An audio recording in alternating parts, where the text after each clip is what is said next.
जो core committee की बैठक हुई उसमें एक मत से सर्वसम्मति से यह निर्णय लिया गया कि जन स्वराज पार्टी की तरफ से बांकीपुर के उपचुनाव में हमारे पार्टी के उम्मीदवार हमारे सूत्रधार श्री प्रशांत किशोर जी होंगे।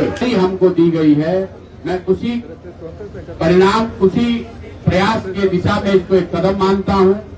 जो नवंबर 2025 में हजारों लाखों लोग जन स्वराज के विचार से इस प्रयास से जुड़े थे और कहीं न कहीं परिणाम आने के बाद उनके मन में थोड़ी उदासी या हताशा थी।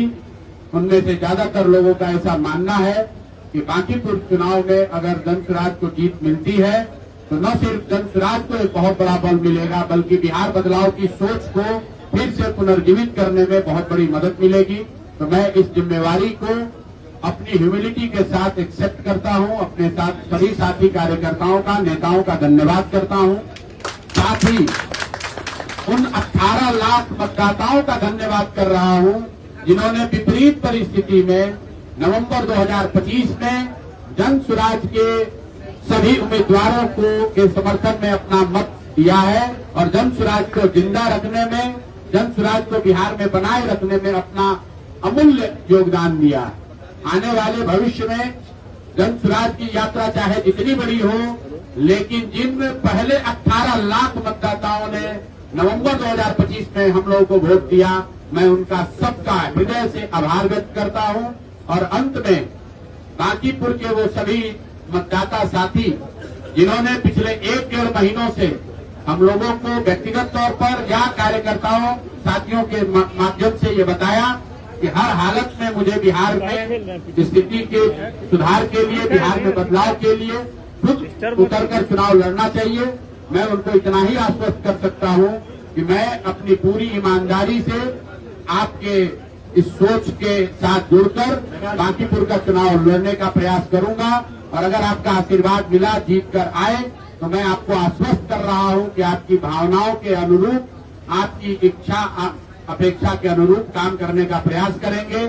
मेरे एक विधायक बन जाने से पूरा बांकीपुर सुधर जाए ये शायद जरूरी नहीं है, लेकिन इतना जरूर समझिए कि आप अगर जिताकर जन स्वराज का एक प्रतिनिधि वहां भेजते हैं तो 242 विधायकों पर हम लोग भारी पड़ेंगे।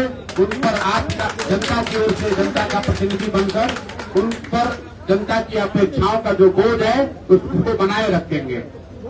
अंत में मैं आपको ये बताना चाह रहा हूं कि हम लोगों की नजर में जो बांकीपुर का चुनाव है, ये पिछले 6 महीने में सम्राट चौधरी जी के नेतृत्व में चल रही एनडीए सरकार के कामकाज पर, उस सरकार के चाल चरित्र चेहरा पर, उनकी नीति पर, उनके नियमावली पर जनता का एक जनमत होने जा रहा है।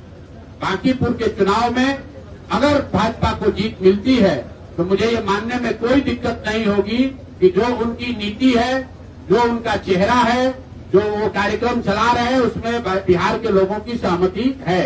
लेकिन अगर बांकीपुर में भाजपा हारती है तो यहाँ के सरकार को ये मानना चाहिए कि जिस तरह के चाल चरित्र चेहरा को वो दिखा रहे हैं, जिस तरह की व्यवस्था चला रहे हैं, वो बिहार की जनता को कहीं न कहीं स्वीकार्य नहीं है।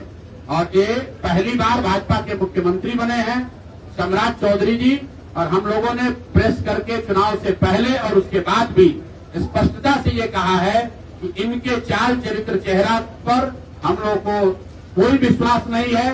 बिहार का एक बहुत बड़ा जनमानस है जो इन पर भरोसा नहीं करता है। ये चुनकर नहीं आए हैं, इनको पीछे से बनाया गया है। चुनकर जनता ने नीतीश कुमार को मुख्यमंत्री बनाया था। तो कहीं न कहीं बांकीपुर की जनता, जो बिहार की सबसे प्रबुद्ध और समृद्ध जनता है, बिहार के सबसे प्रबुद्ध और समृद्ध मतदाताओं के कंधों पर अब ये बोझ है कि वो सबसे बेहतर उम्मीदवार को बांकीपुर से चुने और चुनकर सरकार पर, सरकार की नीतियों पर बिहार की जनता की ओर से एक निर्णय सुनाए।